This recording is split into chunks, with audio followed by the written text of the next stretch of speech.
This is Stephanie March, food editor of Minneapolis St. Paul Magazine, and fellow foodies, it's the most wonderful time of the year, the Minnesota State Fair. And not only are foods on a stick, I'm bringing you a podcast on a stick. It's a show released daily during the run of the fair, covering the fair's best of the best, the must-eats, the new foods, the old favorites, plus events, hidden gems, and the shows you can't miss. We're going to cover it all. Just listen to Podcasts on a Stick. Find episodes on the Podcast One app or wherever you find your podcasts. This is information not being reported by anyone else. You want the scoop? Here it is with Darren Doogie Wolfson. This hump day night, the 15th of August, brings you Scoop Podcast episode 167. Speaking of hump, we'll welcome a new sponsor to the Scoop Podcast in just a bit. The sponsors keep the podcast going. I'll lay out what I'll get to. We have a conversation with Vikings defensive backs coach Jerry Gray. Plus, we'll go heavy on high school football / college football recruiting. Conversations with future Gophers quarterback Cole Kramer of Eden Prairie, future Gophers offensive lineman Tyler Cooper of St. Croix Falls, Wisconsin. Plus the foursome from Minnehaha Academy. It's actually the SMB football team. It's a co-op with St. Paul Academy and Blake. But all four of these gentlemen go to Minnehaha Academy. Jalen Suggs, Craig McDonald, Terry Lockett, and Kaden Johnson, all in the class of 2020, all hold Power 5 football offers. So we will catch up with all of those individuals as we get deeper into Scoop Podcast episode 167. I also have an update on Pat Elflein in just a second, but let's welcome in the new sponsor of the Scoop Podcast. It is Blue Chew Online, BlueChew.com. Guys, let's talk about sex. Hey, what about that song? Let's talk about sex, baby. Let's talk about you and me. Let's talk about sex. How about good sex? Now you can increase your performance and get that extra confidence in bed. Listen up. BlueChew.com. That's blue like the color blue. BlueChew.com brings you the first chewable with the same FDA-approved active ingredients as Viagra and Cialis, so you know they work. You can take them anytime, day or night, even on a full stomach, and since they're chewable, they work up to twice as fast as a pill, so you can be ready whenever an opportunity arises. Blue Chew is prescribed online and shipped straight to your door in a discreet package, so no in-person doctor's visit, no waiting in the pharmacy, and best of all, no more awkwardness. Right now, we've got a special deal for Scoop Podcast listeners. Visit BlueChew.com and get your first shipment free when you use our special promo code SCOOP. You'll just pay the shipping cost, the $5 shipping cost. Again, that is Blue Chew, BLUE-Chew.com, promo code SCOOP to pretty much try it for free. Blue Chew is the better, cheaper, faster choice, and we thank them for sponsoring the podcast. Viking center Pat Elflein, who remains on the PUP list as of the taping of this podcast here on the evening of the 15th of August, Wednesday the 15th of August, could be off the PUP list as soon as Monday. Look for him to be off the PUP list sometime next week. It could be as soon as Monday. He is progressing very well after those off-season shoulder and ankle surgeries. I've got some more Vikings notes, including an update on the Anthony Barr contract extension talks and Brandon Zylstra's injury situation, but let's now get to Jerry Gray, Vikings defensive backs coach. I caught up with him on Tuesday morning. Coach, from all pros to savvy veterans to undrafted free agents that have a chance to make the team, certainly have made the team, to late-round picks, a guy like Curse, who seemingly is a lock to make the team, to first-round picks. Have you ever coached a unit this deep, this talented? Well, I mean, not We've had some number one draft picks. I was in Washington. We had a lot of first rounders. Biggest thing we try to do here is keep communicating and keep competing. You know, you got a lot of guys, and I tell them it doesn't matter where you drafted, you know, college or whatever. Whatever happened in college really doesn't matter. When you get up here, can you compete? Can you have great effort? Are you a smart football player? And those are things we're looking for. And fortunately for us, we've got some guys late rounds, free agents, and those guys are bought in. I mean, so you see that effort. You see that compete level that you want to see. Oh, yeah. I mean, you know, even Mike Hughes, he's competing with Mackenzie Alexander.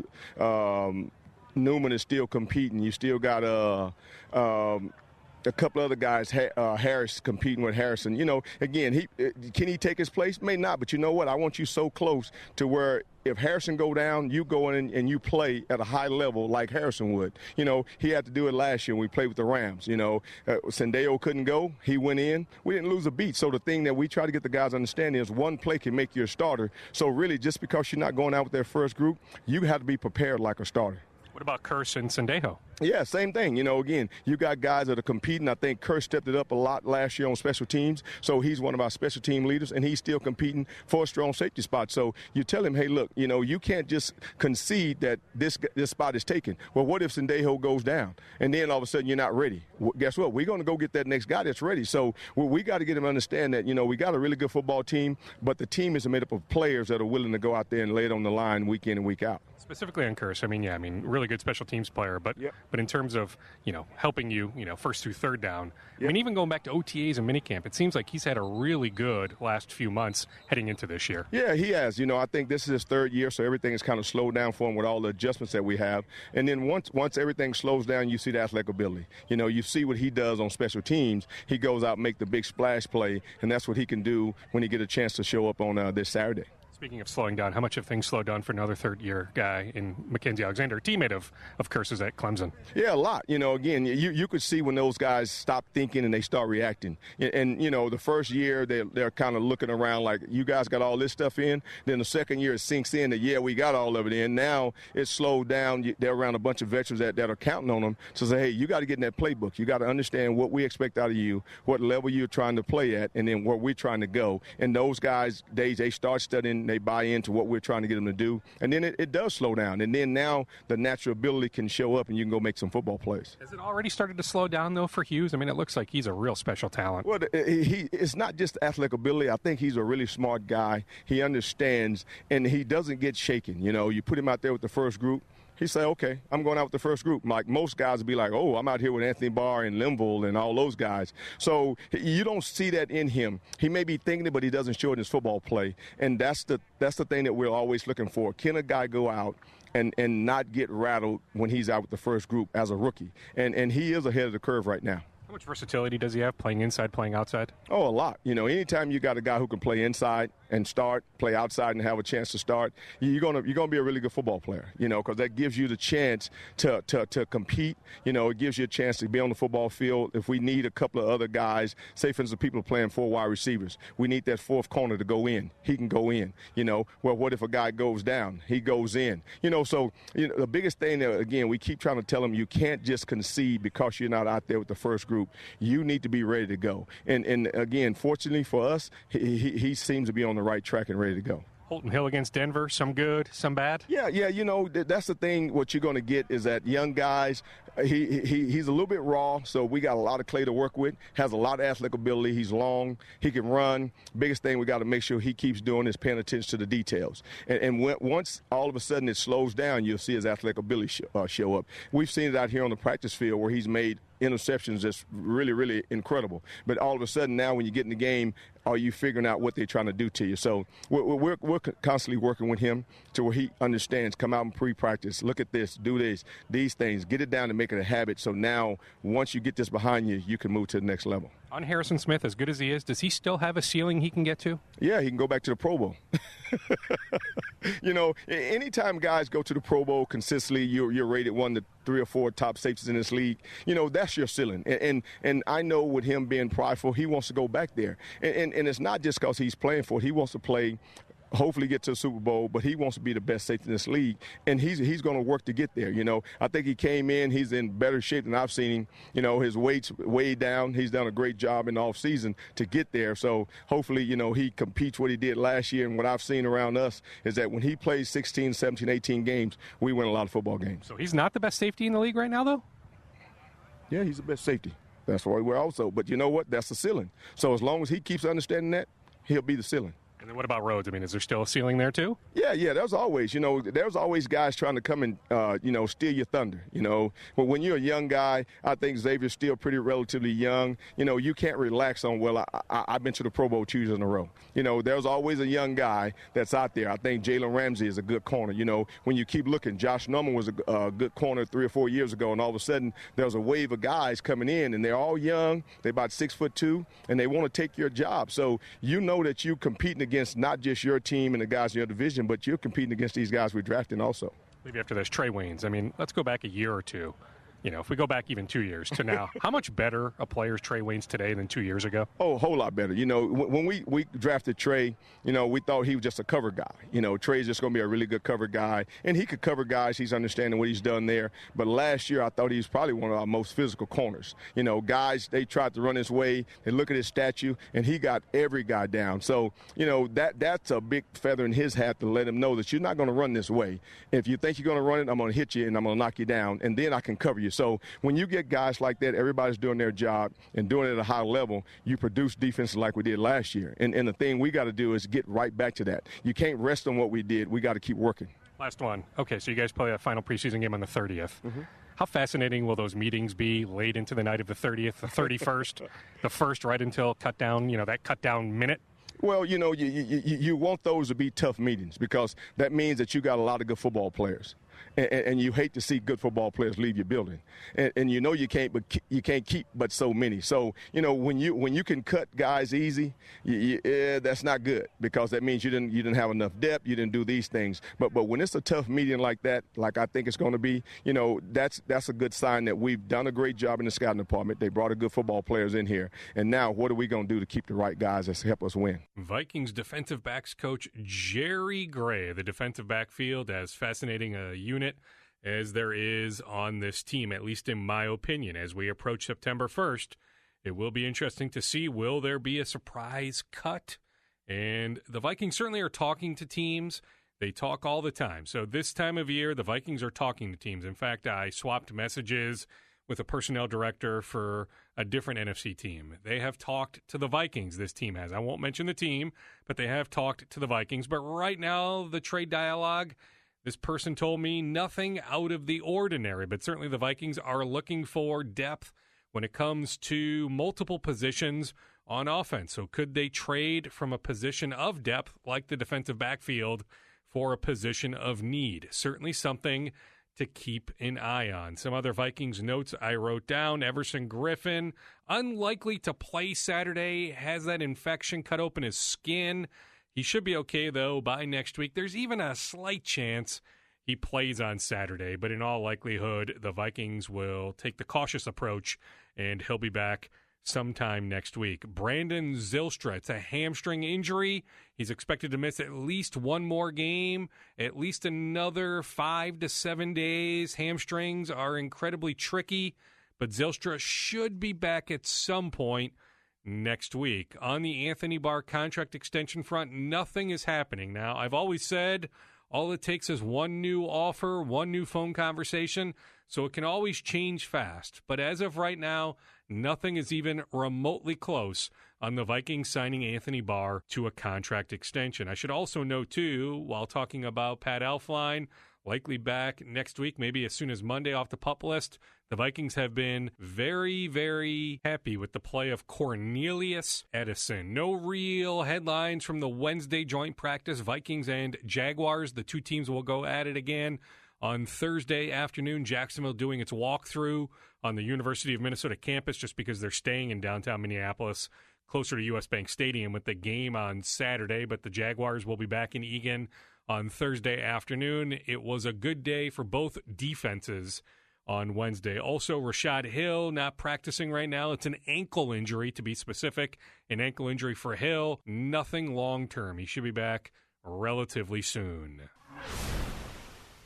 The This is Stephanie March, food editor of Minneapolis St. Paul Magazine, and fellow foodies, it's the most wonderful time of the year, the Minnesota State Fair. And not only are foods on a stick, I'm bringing you a podcast on a stick. It's a show released daily during the run of the fair, covering the fair's best of the best, the must-eats, the new foods, the old favorites, plus events, hidden gems, and the shows you can't miss. We're going to cover it all. Just listen to Podcasts on a Stick. Find episodes on the Podcast One app or wherever you find your podcasts.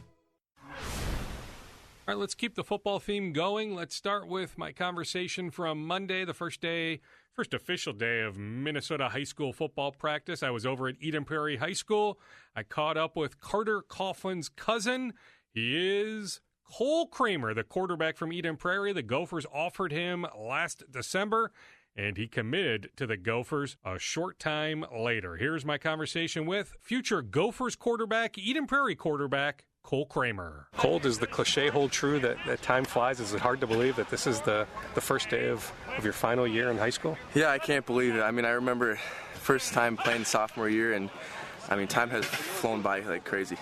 But flown by in a good way. I mean, you guys won sure. a state championship last year, and certainly I'm assuming that expectations are really high this year. Yeah, they are. We've been working our butts off this off season and can't wait to get it started. I mean, we make a big deal in the media of today being the first day, but you guys, I mean, put into words how much you guys have worked. I mean, going back to May, June, July, I mean, throughout the summer. Yeah, I mean, the first day was technically the week after we won the state. Right that Monday, we started lifting and lifted throughout the whole off season, and now we're out here, hopefully with pads on soon and ready to get them.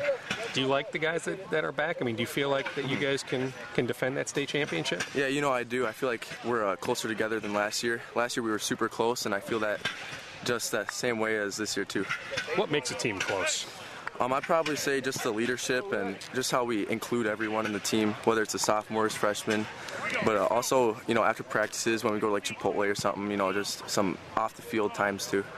What about your commitment having that, that weight lifted off your shoulders? I mean, how refreshing is it knowing that you'll be a Gopher next year? You don't have to worry about recruitment. Yeah, I mean, it's so nice because I don't have to, like what you said, worry about recruitment or anything, so I can just relax and prepare for the season. And then once the season's done, then I'll be looking at in the future. But as for now, I'll just focus on the championship here. Do you have any plans, though? I mean, have you thought about it? Have they asked you to come to campus early, like in January, anything like that? Yeah, that's the plan for now. I've got my credits all laid out, so I'll be finishing high school early in January. So I'm looking forward to that. It's going to be a great experience, and yeah. I saw you from a distance at the Saturday practice a couple weeks ago. Oh, yeah. I mean, have you been down there a bunch? Are you one that's going to get down there a lot here the next, handful of weeks? Yeah, I mean, I've been down to every camp. I've tried to go around just as much as I can, whether it's even if they have a practice or not. Especially with my cousin on the team, and I know a bunch of players. That also helps a lot because I feel like family even more when I'm there. And do you watch a different way, though? I mean, as opposed to just watching number 45, your cousin out there. I mean, are you studying Kirk Sherrock and those quarterbacks and how those quarterbacks are practicing? Yeah, I mean, I'll take mental reps on the sideline. I'll, see myself out there, and I don't know. I mean, I'm super excited to just be out there too. In terms of your game, how has your game evolved since last year? How much did it evolve over the summer? I guess decision-making has been a huge part. 7-on-7, we've been working on it, whether to throw to this guy or that guy. And I guess my speed, I've improved my speed, improved my size, strength. So, I mean, as an all-around player, I've increased myself. And then you're comfortable with, the way you deliver the ball, technique, I mean, how fast you get rid of the ball, all that stuff? Yep. I mean, I've been working on my feet quite a bit, too. Quickness stuff, whether it's ladder, whether it's cone work, just stuff like that. Who do you work with during the summer? I work with myself, and I'll grab some guys to go throw, but I don't have a coach other than Coach Anderson and stuff. I work with him, but when it's in the summer and I can't talk to coaches, I don't have like a QB coach or anything, so I'll just do my own thing. Maybe after this, I mean, the offense here, I mean, it oftentimes relies on the run, but do you have a sense if Coach Grant might open things up a little bit more and utilize your arm strength and your ability to deliver the ball? I hope so. I believe he can. I believe we will, and whatever happens, I'll go with it, and I'll play to my best ability, but as of now, we're just working to get the plays done. Future Gophers quarterback from Eden Prairie, he looks the part. He is Cole Kramer. Kramer, by the way, helped lead Eden Prairie to a summer championship, a 7-on-7 passing league summer championship. Let's go from Kramer to a guy that will eventually be teammates with Kramer with the Gophers. He's from St. Croix Falls, Wisconsin. He actually grew up in Stillwater. He committed to the Gophers a couple weeks ago. He had some interest from Wisconsin. It actually came down to the Gophers and Wyoming. He is Tyler Cooper. He's 6'4", weighs close to 300 pounds, has played tackle. He's transitioning to guard this year for his high school team, and the Gophers plan on using him as a guard. Here's my conversation with Tyler Cooper. Tyler, why Minnesota? I mean, you certainly had a very impressive offer list. I mean, certainly Wyoming. Who else? Eastern Michigan. I mean, you had some options. Yeah, NDSU, North Dakota. Why Minnesota? I just grown up a Gopher fan. I was born in Minnesota, and it's been a dream to play there ever since I was little. So, yeah. Was the hope, I mean, as you're having dialogue with the Gophers coaching staff going back a number of months, were you just sitting there hoping, hey, I hope the Gophers make this offer? Yeah, I mean, it was gonna I would have been good anyway. There wasn't a bad decision to make, but it was definitely a big dream and hoping the whole time that I'd get one. And so when they make the offer, I mean, you commit soon thereafter. I mean, it was instant, right? You knew, okay, once they offer, I'm going there. Yeah, for the most part. I had to check out Wyoming one more time. I already had scheduled a visit there, so went there and checked it out one more time just to make sure, and then felt Minnesota was the best. Was it hard to tell Wyoming, though? I mean, Coach Bohl has a history of producing offensive linemen. Yeah, it was really hard. I loved it there. Everything was super nice. The facilities were amazing, brand new, and it was a tough choice, but yeah. Take us through how you told Coach Fleck, told the coaching staff that, hey, I want to be a Gopher. What was that moment like? I called up my recruiting coach, Coach Simon, and then told him first, and he was super excited. Then he brought the phone to Coach Callahan. I told him, he was really excited. Then had to call PJ later in the day during a meeting they were in. And when I told him, the whole room broke out cheering, and it was really cool.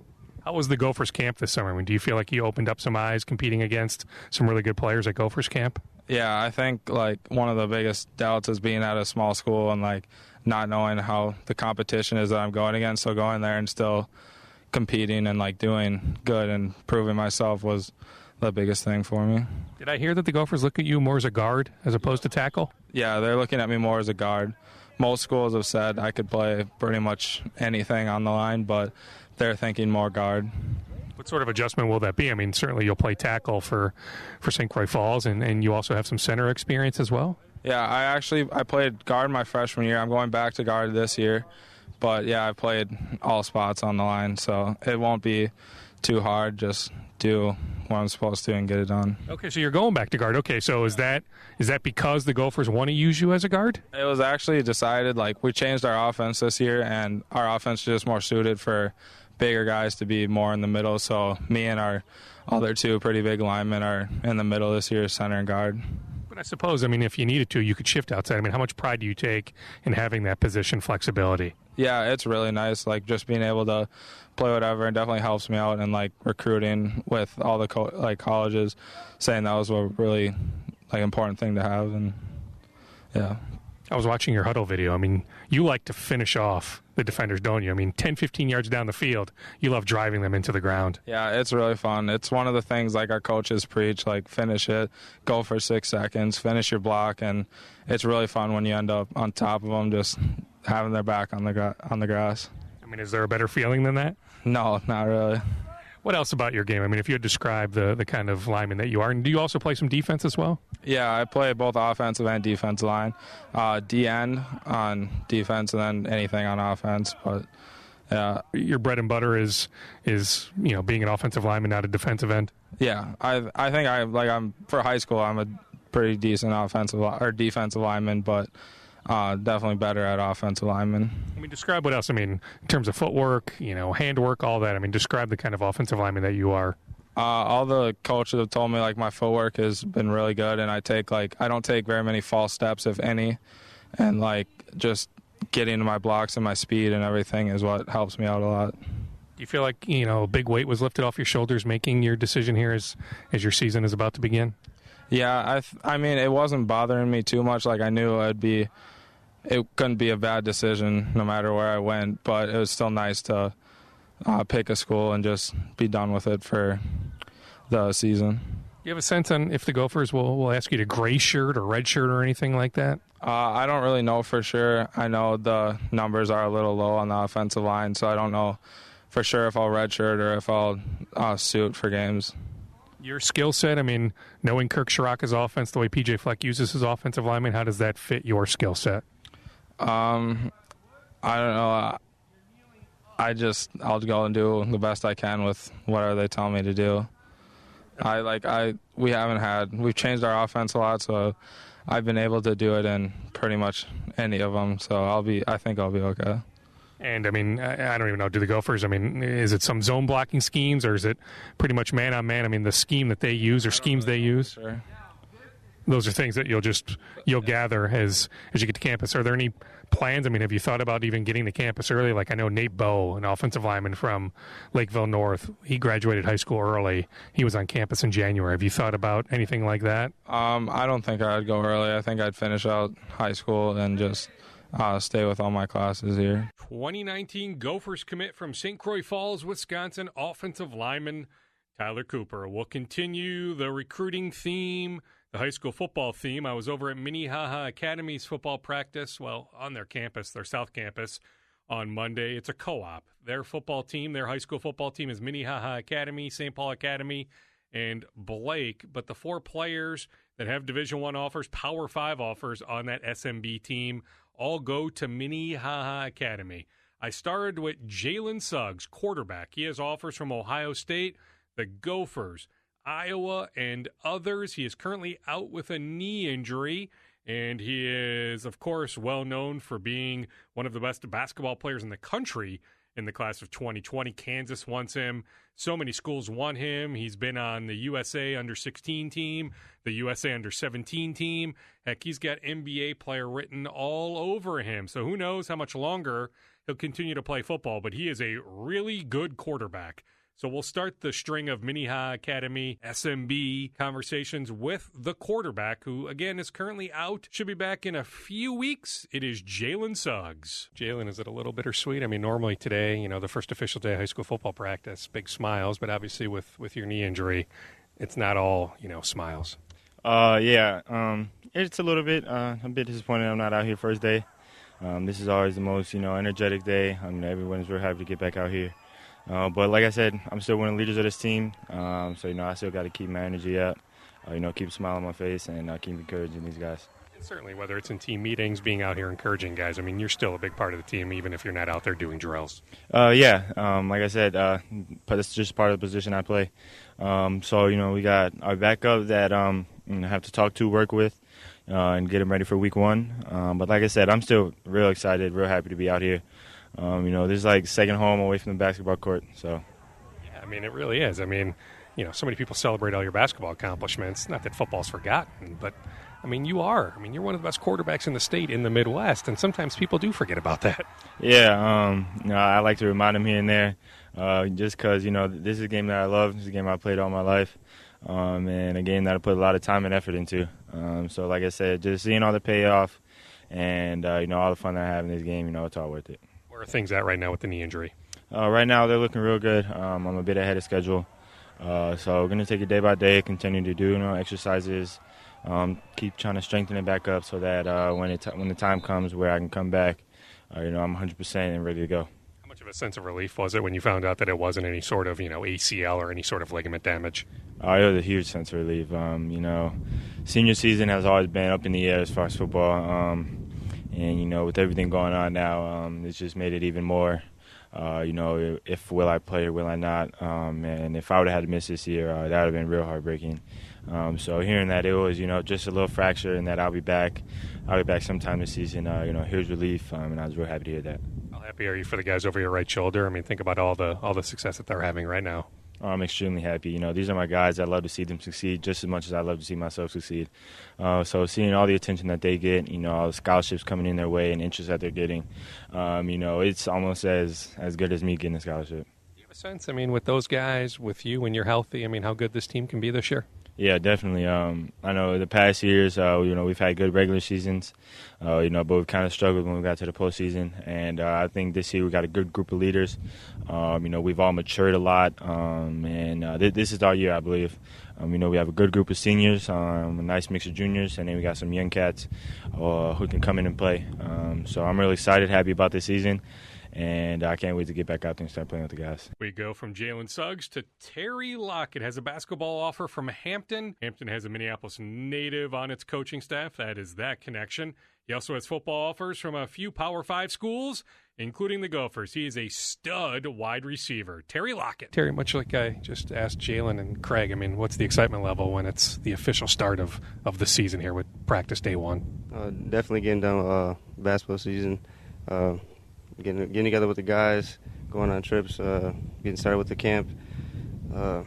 It's new beginnings, new season, so it's always a good feeling. Super excited. You've been going nonstop. You think about all the basketball games you played this summer, then all of a sudden, boom, right into football. Yeah, it's the best time of the year, I feel like. 3 months out of the year, I get to play one of my favorite sports, so it's always a good time. Describe the kind of football player you are to us. We've seen some of the film from afar. We look at huddle and all that, but if I had to write a scouting report on you, what would that scouting report say? My main position is receiver, but I do punt return, kick return, trying to do some defense this year, corner, so pretty much do whatever it takes for the team.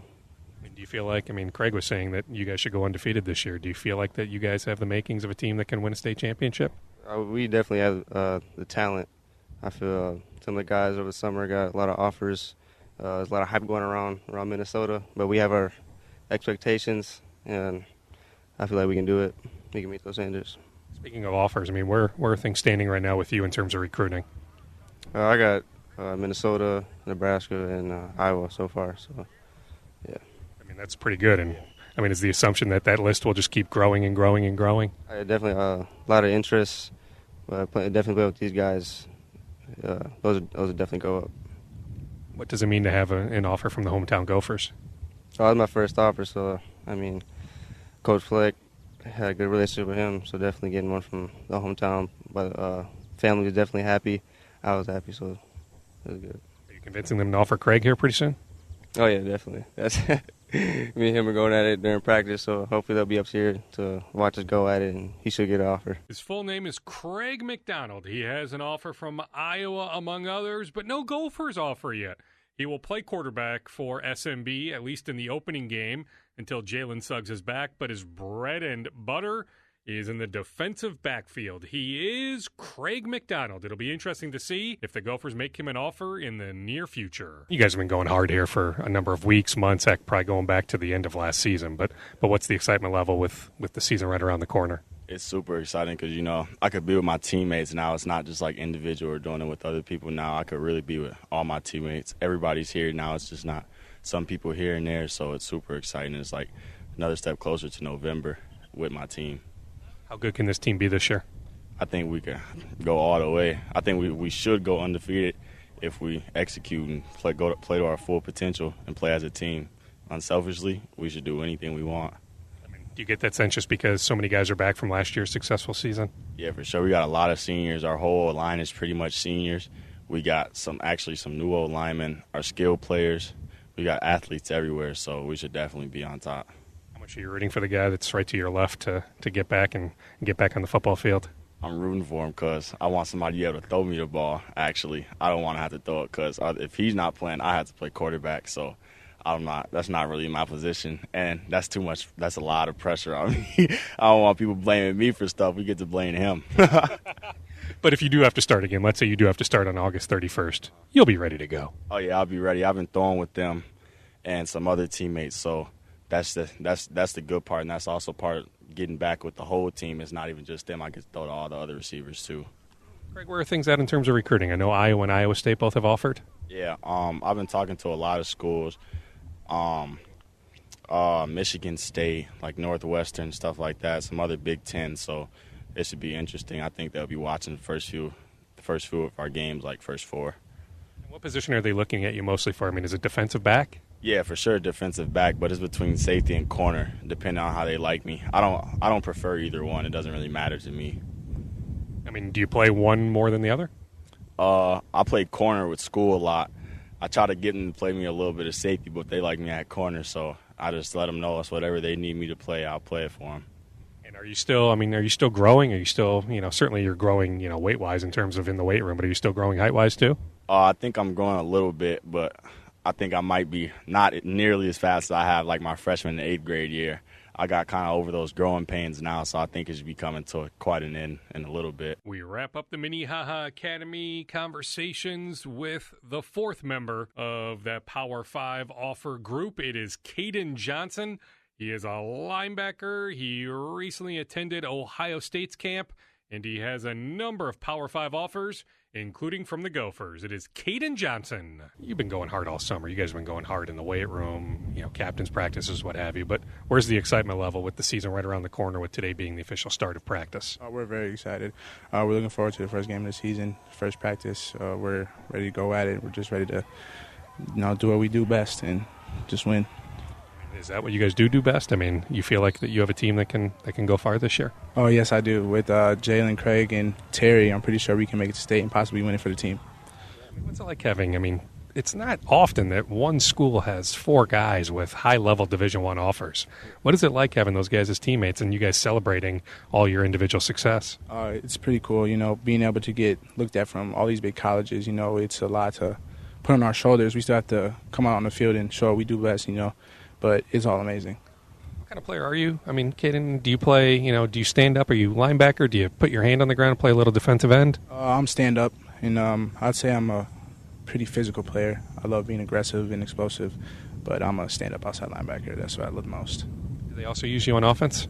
Yeah. I think they're going to put me at wide receiver this season so I can, go at it with Craig and Terry sometime, but I'm really looking forward to playing defense and offense. Think about that then. When Jalen is healthy, him at quarterback, and you, Terry, and Craig out there as wide receivers, are you kidding me? Yeah, it's going to be bad for defense with all of us being on the same field together. It's going to be really good for us.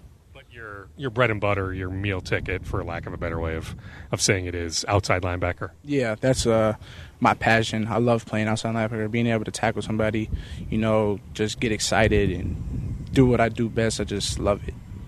Yeah. Are you a tackling machine? Of course. I'm not sure what I had last year, but I had like 100 and something tackles. But this year I'm looking to get more, maybe in the 160 range. I love tackling people. Where are you better? Are you better against the run or against the pass? I'd say the run, but I can drop back and get into that coverage where I need to intercept a pass. But I'm more of a running back, like tackler, I'd say. Yeah. Where are things at in terms of recruiting? Right now I have offers from the U, Iowa State, Wisconsin, and Nebraska.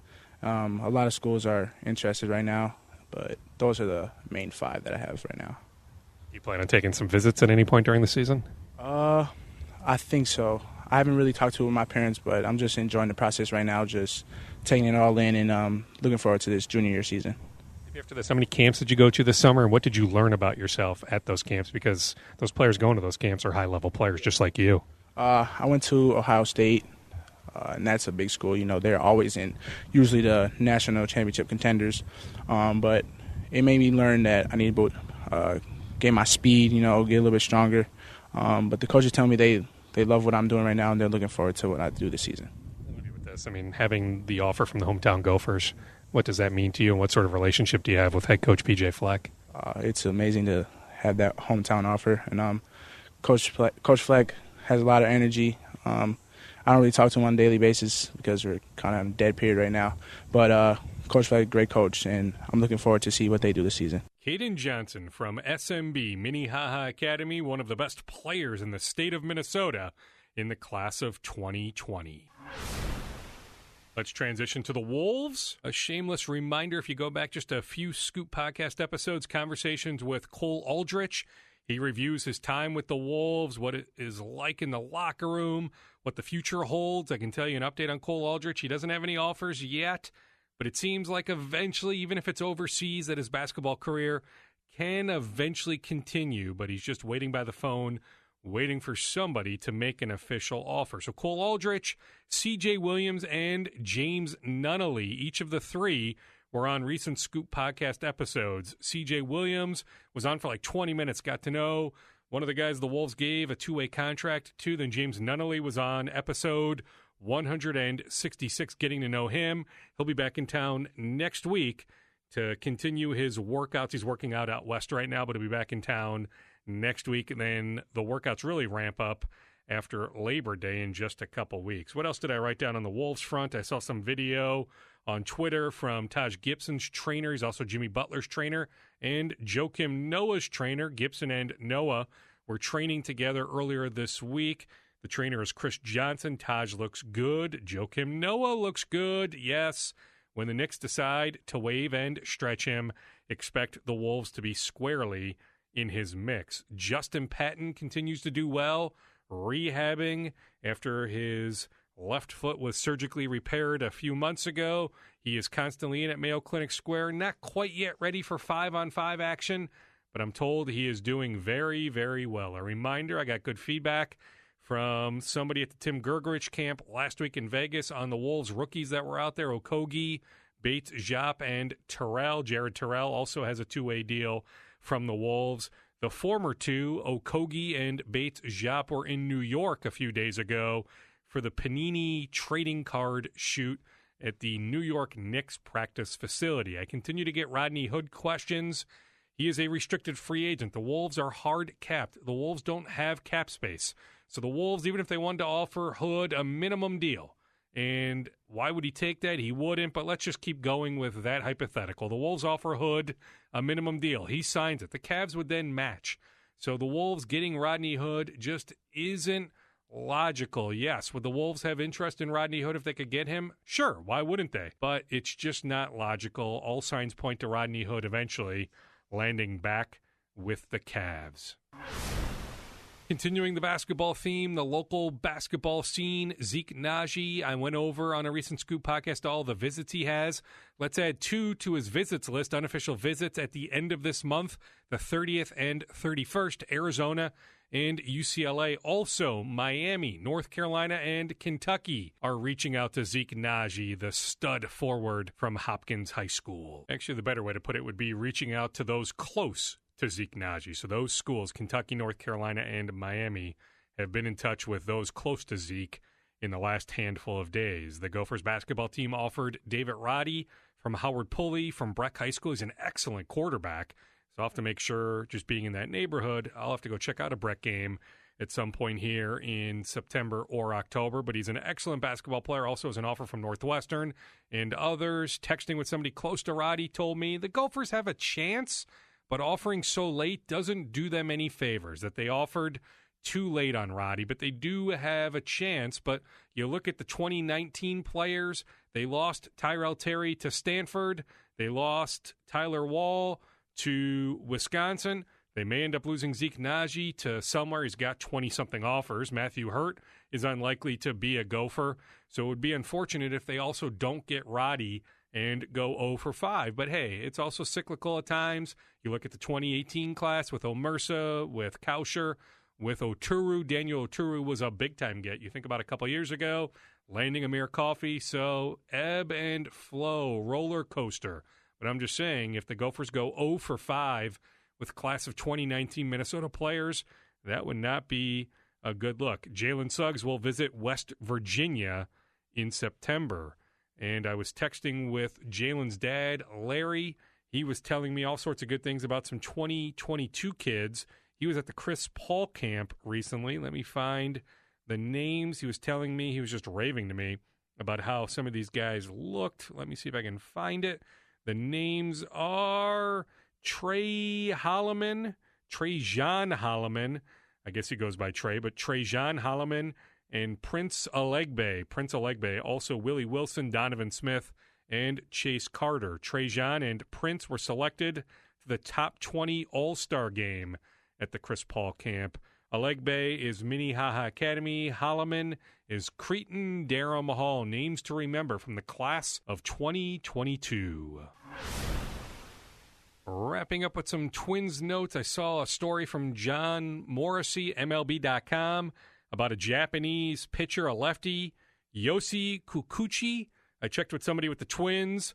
They have had multiple scouts watch Kikuchi over the last few years, in fact. So they have a good book on him. They've had over 3 or 4 scouts watch him at least once. They do have a scout based in that neck of the woods that has seen him many times, but they've had others look at him as well. He is a pitcher that is expected to be posted this winter. So we'll just continue to track that. But I did want to note, after seeing that national story about Kikuchi, that the Twins have a good book on him.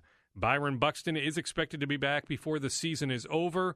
There is no sense the Twins want to get into a pissing match with his side over service time and gaining an extra year of control. He had a really good game on Tuesday, so all signs point to him being back at some point. Maybe it's when the rosters expand in September. Maybe it's sooner, but I do see Byron Buxton back here, at least the path he is on. Now, if he gets hurt again, all bets are off. But if he remains healthy and he feels good right now, then I do see Buxton back with the Twins before the year is over. A good reminder from Phil Miller of the Star Tribune. The Twins have used 49 players this year, which really isn't that rare. There are teams that have used more than 49. And if they get to 53, that will set a new team record. They actually used 52 players last year. So you think about Steven Gonsalves. We had Thad Levine, Twins general manager, on episode 166. On Monday, he was good reviewing the Fernando Rodney trade, talking about Cole Stewart's Major League debut, what to expect from Stewart this weekend when he starts against the Tigers on Saturday at Target Field. But he also said, hey, not only Stewart, but we want to get a look at some other guys the rest of the way. So presumably Steven Gonsalves is a guy they will get a look at. We know Michael Pineda will get a look from the Twins in September. So there are other guys they could add. Nick Anderson from Brainerd, he was on Scoop Podcast episode 166. His numbers are great at AAA. AAA All-Star. He's not on the 40-man, but hey, it's not that hard to create 40-man spots. He's another name to keep an eye on that could join the Twins in September. The scouts are expected to be at Target Field on Thursday night to watch Irvin Santana. Maybe not many teams, but the Brewers are an interesting team. The Yankees had some interest in Irvin Santana previously. The Twins are definitely open-minded to moving Irvin before the month of August is over. Sean Johnson, Twins scouting director, was in San Diego last weekend at the Padres ballpark. It was that All-Star game, that high school All-Star game on Sunday night that was on MLB Network. So the best high school players in the country. Thinking about the 2019 draft, the Twins scouting director was in attendance. A reminder, be sure to support the new sponsor of the Scoop Podcast. It is Blue Chew, BlueChew.com. They bring you the first chewable with the same FDA-approved active ingredients as Viagra and Cialis. So you know that they work. BlueChew.com. Use the promo code SCOOP, and you get your first shipment free. You'll have to pay the shipping cost, which is about $5, but you'll get your first shipment free right to your doorstep. You don't have to worry about a doctor, a pharmacy, anything like that. For more information, check out the website, BlueChew.com, BlueChew, BlueChew.com. Blue Chew, the new sponsor of the Scoop Podcast. That does it for Scoop Podcast episode 167. We hope that you have a great rest of the week and always appreciate you listening. This was recorded on Wednesday late evening, the 15th of August. Have a great one. This is Stephanie March, food editor of Minneapolis St. Paul Magazine, and fellow foodies, it's the most wonderful time of the year, the Minnesota State Fair. And not only are foods on a stick, I'm bringing you a podcast on a stick. It's a show released daily during the run of the fair, covering the fair's best of the best, the must-eats, the new foods, the old favorites, plus events, hidden gems, and the shows you can't miss. We're going to cover it all. Just listen to Podcasts on a Stick. Find episodes on the Podcast One app or wherever you find your podcasts. I'm Rita Foley with an AP News Minute. Defense Secretary Jim Mattis was there to greet the McCain family last night as Senator and war hero John McCain's body was flown to a military base outside Washington. Today, McCain's body will lie in state under the Capitol Rotunda. AP Washington correspondent Sagar Magani. After a memorial service yesterday in his adopted home of Arizona, a military jet flew McCain's body east to Joint Base Andrews, where he was greeted with an Armed Forces tribute. He's now lying in state at the U.S. Capitol, where he's served for so many years, and where the public will be allowed to file in on what's expected to be a stormy day here in Washington. McCain will be buried Sunday. Ariana Grande and Stevie Wonder will sing, and former President Clinton will speak at Aretha Franklin's funeral today in Detroit. But organizers promise this will be a service, not a show. An American man's pleaded not guilty to assault in Uganda after video footage showed him punching a hotel worker. I'm Rita Fall.